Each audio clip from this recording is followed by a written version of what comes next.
नमस्कार दोस्तों, मैं आदित्य रंजन आज फिर से आपका अपने YouTube चैनल में ऑनलाइन और ऑफलाइन दोनों चैनल में आपका स्वागत है।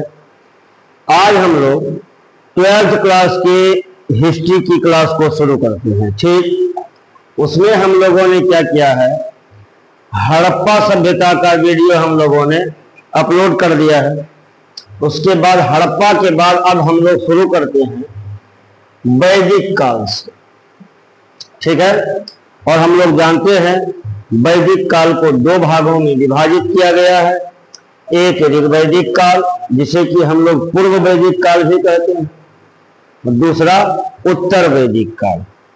ठीक है, तो चलिए हम लोग वैदिक काल से अपना क्लास को स्टार्ट करते हैं। ठीक है, लिखा हुआ है कि ऋग्वैदिक काल भारतीय इतिहास का एक महत्वपूर्ण चरण है, जिसे लगभग 1500 से 1000 ईसा पूर्व तक माना जाता है। इस काल की जानकारी का मुख्य स्रोत ऋग्वेद है, जो 4 वेदों में सबसे प्राचीन है।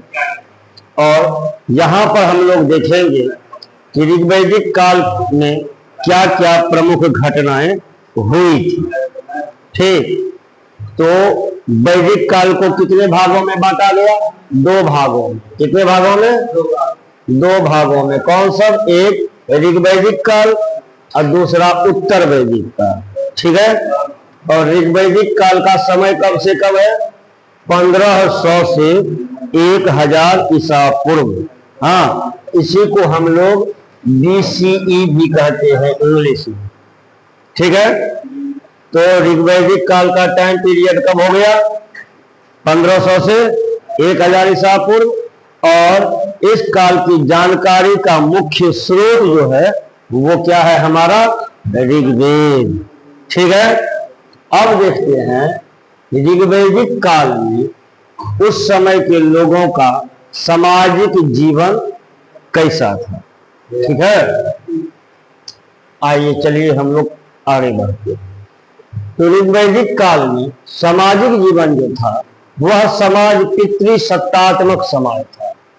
पितृसत्तात्मक समाज का मतलब एक ऐसा समाज जहां माता के बदले पिताओं का वर्चस्व है। पुरुष प्रधान समाज जिसे हम कहते हैं, पैट्रियोटिक सोसाइटी, उसे ही कहते हैं पितृसत्तात्मक समाज। ठीक है, ऋग्वैदिक समाज पितृसत्तात्मक था, जिसमें परिवार का मुखिया पिता या सबसे बड़ा पुरुष सदस्य होता था। कौन होगा?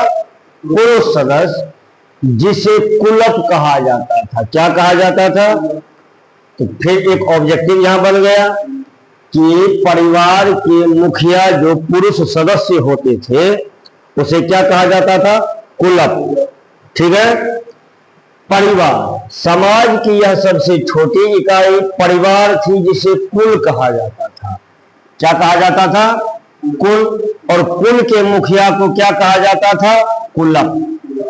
क्लियर? कई कुल मिलकर, कई परिवार मिलकर एक गांव का निर्माण करते थे, जिसे ग्राम कहा जाता था। ठीक है, और कई ग्राम मिलकर विश्व बनाते थे। ठीक है, और कई विश्व मिलकर जन का निर्माण करते थे। जन का निर्माण, आप इसको ऐसे समझ सकते हैं कि समाज की सबसे छोटी इकाई कुल, कई कुल मिलकर क्या बने? ग्राम। कई ग्राम मिलकर क्या बने? विश्व। और कई विश्व मिलकर क्या बने? जन बने। ठीक है, आप कह सकते हैं यह जो गांव है उसके बाद यह जिला हो गया, और यह एक तरह का छोटा सा राज्य है। क्लियर है? वर्ण व्यवस्था, ऋग्वैदिक काल में वर्ण व्यवस्था कैसी थी? तो प्रारंभिक ऋग्वैदिक काल में वर्ण व्यवस्था कर्म पर आधारित थी। जो जैसा कर्म करता था उसकी जातियां उसके कर्म के आधार पर निर्धारित होती थी। क्लियर है? हाँ, ना कि जन्म के आधार पर। अभी कैसा होता है, जो व्यक्ति जिस जाति में, जिस वर्ण में जन्म लेता है वह व्यक्ति उसी जाति का हो जाता है। ठीक, लेकिन ऋग्वैदिक काल में क्या था कि जो व्यक्ति जैसा कर्म करता था, हाँ, उसको उसी जाति से संबंधित माना जाता है। क्लियर है? ठीक है। ऋग्वेद के 10वें मंडल में, ऋग्वेद के 10वें मंडल का नाम है पुरुष सूक्त, पुरुष सूक्त। और इस पुरुष सूक्त में पहली बार 4 वर्णों का उल्लेख है। कितने वर्णों का उल्लेख है? 4 वर्णों का उल्लेख है। और कहा जाता है कि ब्रह्म पुरुष के मुख से ब्राह्मण, हाँ, वक्ष से क्षत्रिय, पेट से वैश्य और पैर से शूद्र का जन्म हुआ है। यह बात कहाँ लिखा हुआ है? पुरुष सूक्त में। अब पुरुष सूक्त कहाँ है? ऋग्वेद के 10वें मंडल का नाम क्या है? पुरुष सूक्त। क्लियर है? हाँ। और इसमें पुरुष सूक्त में पहली बार 4 वर्णों का उल्लेख मिलता है। यह 4 वर्ण कौन सब है? ब्राह्मण, क्षत्रिय, वैश्य और शूद्र। ठीक है। जिसे परवर्ती काल का माना जाता है। हाँ, परवर्ती मतलब बाद के काल का। और यहां लिखा हुआ है अस्पृश्यता का प्रचलन नहीं था। तो अस्पृश्यता का मतलब छुआछूत। ठीक, जैसे अभी तो कम है, भारत का संविधान जब से लागू हो गया है तब से छुआछूत की बातें यहाँ कम देखने को मिलती है। लेकिन फिर भी अभी भी भारतीय समाज में छुआछूत की बातें है। ठीक, अभी भी भारतीय समाज में कुछ ऐसे टेम्पो हैं जो अपने किचन में कुत्ते तो लेकर जा सकते हैं, लेकिन किसी आदमी को छू नहीं सकते। लेकिन यह व्यवस्था सोचो, आज से कितने साल पहले, लगभग 5000 साल पहले जो ऋग्वैदिक सभ्यता चल रही थी, उस समय में छुआछूत नाम की व्यवस्था नहीं थी। प्रत्येक व्यक्ति एक दूसरे को छू सकते थे, गले मिल सकते थे, एक दूसरे के साथ में घूम फिर सकते थे। ओके। महिलाओं की स्थिति, ऋग्वैदिक काल में महिलाओं को समाज में उचित स्थान प्राप्त था, उचित सम्मान प्राप्त था। ठीक, ऋग्वैदिक काल के बाद ही धीरे धीरे महिलाओं की स्थिति में गिरावट आनी शुरू हो गई। ओके। महिलाएं राजनीतिक सभाओं में भी भाग ले सकती थी। ठीक, जैसे राजनीतिक सभा में सभा समिति और विदत आते हैं, इन सभी सभाओं में महिलाओं की उपस्थिति होती थी। वह अपना विचार व्यक्त करते थे, वह अपना सलाह भी प्रस्तुत करती थी। ओके। हाँ, बाल विवाह और सती प्रथा का प्रचलन इस समय में नहीं था। किस समय में? ऋग्वैदिक काल में। ऋग्वैदिक काल में ना तो बाल विवाह का प्रचलन था और ना ही सती प्रथा का प्रचलन था। ओके। आजीवन अविवाहित रहने वाली भी महिलाएं थी। बहुत सारी ऐसी महिलाएं थी कि जो कभी शादी नहीं की। यानी इससे यह पता चलता है कि ऋग्वैदिक काल में महिलाओं को अपना जीवन साथी चुनने का अधिकार था। धीरे धीरे महिलाओं से उसका यह अधिकार भी छीन लिया गया और धीरे धीरे महिलाओं की स्थिति बिगड़ती चली गई। अब समझ सकते हैं कि ऋग्वैदिक काल में महिलाओं को अपना जीवन साथी चुनने का अधिकार था। आप सुनते होंगे एक शब्द स्वयंवर। ठीक, जैसे सीता का स्वयंवर हुआ, द्रौपदी का स्वयंवर हुआ, ये सब वो महिलाएं थी। ये सब तो रामायण और महाभारत काल की महिलाएं हैं। लेकिन उससे पहले ऋग्वैदिक काल की महिलाओं को भी यह अधिकार प्राप्त था कि वह उसे अपने पिता की संपत्ति में भी अधिकार था और उसे अपना जीवन साथी चुनने का भी अधिकार था। और ऋग्वैदिक काल के बाद धीरे धीरे महिलाओं से यह दोनों प्रमुख अधिकार छीन लिए गए। कौन सा अधिकार? पिता की संपत्ति पर अधिकार और जीवन साथी चुनने का अधिकार। यह 2 अधिकार के छीन जाने के बाद महिलाओं की स्थिति बिगड़ती चली गई। कोई दिक्कत? आगे बढ़ते हैं।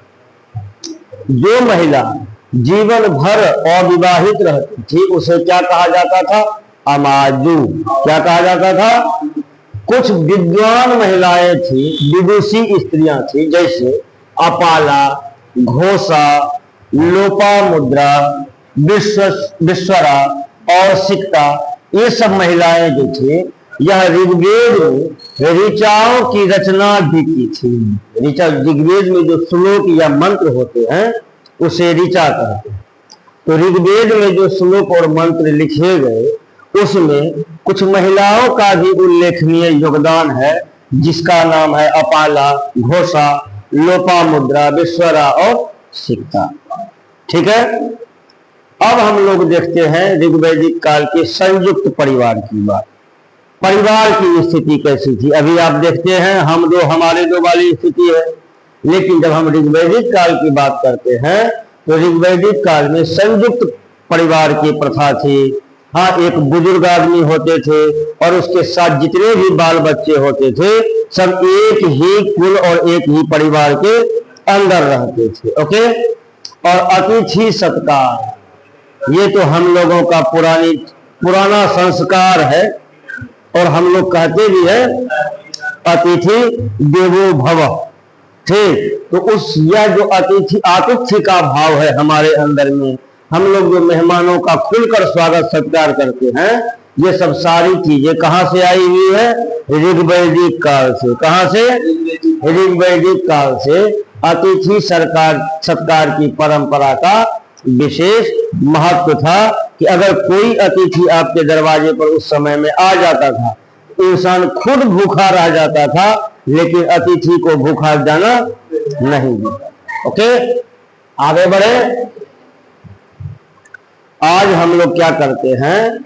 हाँ, राजनीतिक जीवन तक पूरा क्लियर करके फिर कल की क्लास के लिए छोड़ देते हैं। ओके, आइए अब देखते हैं ऋग्वैदिक काल में सामाजिक जीवन तो देख लिए।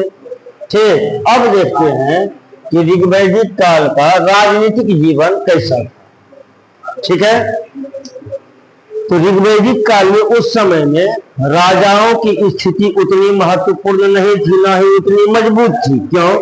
कि अभी जो लोग आ रहे हैं, हाँ, आर्य जो आ रहे हैं वो कबीले के रूप में आ रहे हैं, समूह बनाकर आ रहे हैं। इसीलिए अभी ऋग्वैदिक समाज में की स्थिति जो होगी वह कबीलाई स्थिति होगी। हाँ, इसीलिए वहां पर व्यवस्था भी जो होगा वो क्या होगा? कबीलाई, यानी ट्राइबल टाइप का व्यवस्था होगा। ऋग्वैदिक राजनीतिक व्यवस्था बहुत ही सरल थी और कबीलाई स्वरूप की थी। हाँ, और आज बड़े राज्यों की बजाय कबीलों में संगठित थी और उसी कबीले को जन कहा जाता है। जन का मतलब हो गया जो आर्य आए बाहर से, उन्होंने जिस भूमि पर अपना अधिकार किया और उस भूमि पर रहने वाले लोगों की तमाम संख्या क्या कहलाई? जन। यही जन जो है, जन का भौगोलिक क्षेत्र और जनसंख्या बढ़ा और यहाँ शासन करने वाले शासक की शक्ति बढ़ी, तो ये जन धीरे धीरे क्या कहलाए? जनपद। क्या कहलाए? और इसी जनपद का फिर से भौगोलिक विस्तार हुआ, इसी जनपद का और ज्यादा जनसंख्या बढ़ गया और इस जनपद पर शासन करने वाले राजा की शक्ति बढ़ गई, तो ये जनपद क्या बन गए? महाजनपद। क्या बन गए? तो क्या सब बना? पहले क्या बना? जन से क्या बना? जनपद। और जनपद से क्या बन गया? महाजनपद। और इस महाजनपद के बाद बनेगा साम्राज्य। क्या बनेगा?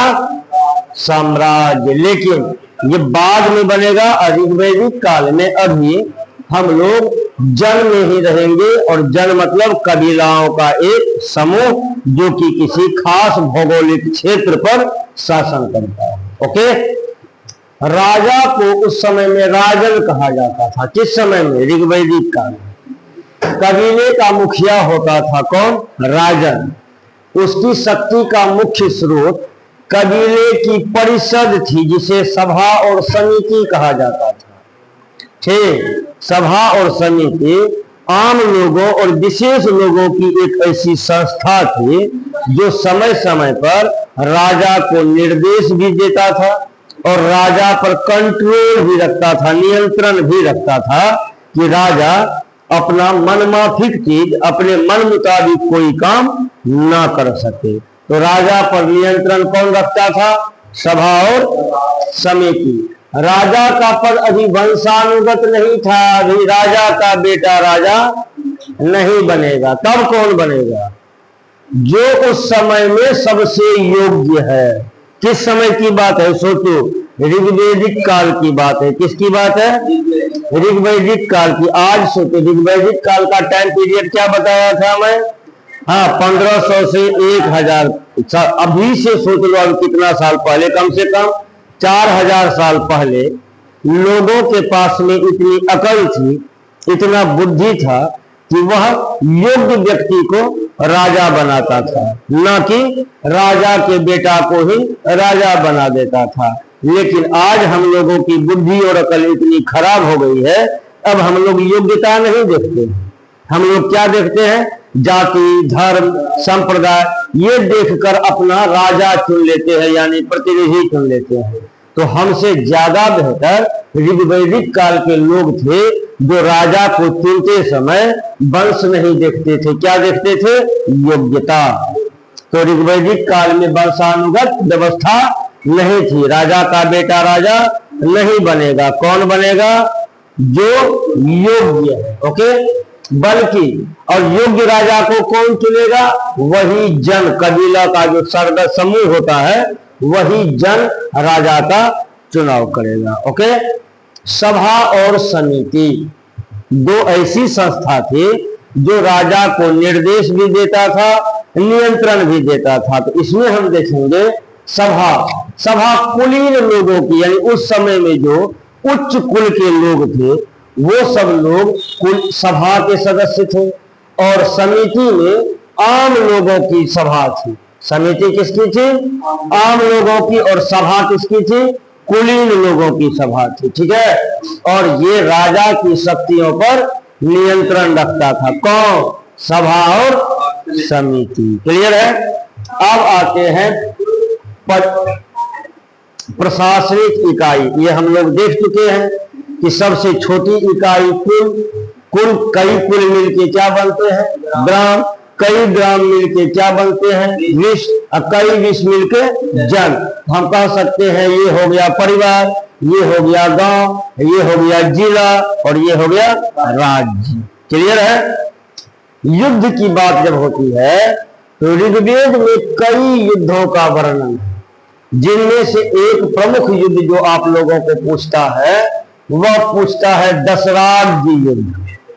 दशराज्य युद्ध में 10 राजाओं का युद्ध हुआ था, जो परुष्णी नदी के किनारे, जो जिसको अभी हम लोग रावी नदी कहते हैं, ठीक, तो परुष्णी नदी या रावी नदी के किनारे दशराज्य का युद्ध लड़ा गया था। और अगले वीडियोज में हम लोग देखेंगे कि दशराज्य के युद्ध में किसकी विजय हुई, और उसके बाद ऋग्वैदिक कालीन समाज कैसे आगे बढ़ा। ओके, अच्छा लगा? समझ में आ गया? अगर आप लोगों को भी समझ में आ गया होगा तो वही जो सब काम सबको करना पड़ता है ना आमिर भाई साहब, तो आप लोग भी लाइक कर दें, कमेंट कर दें, सब्सक्राइब कर दें और शेयर भी कर दें, अच्छा रहेगा। धन्यवाद।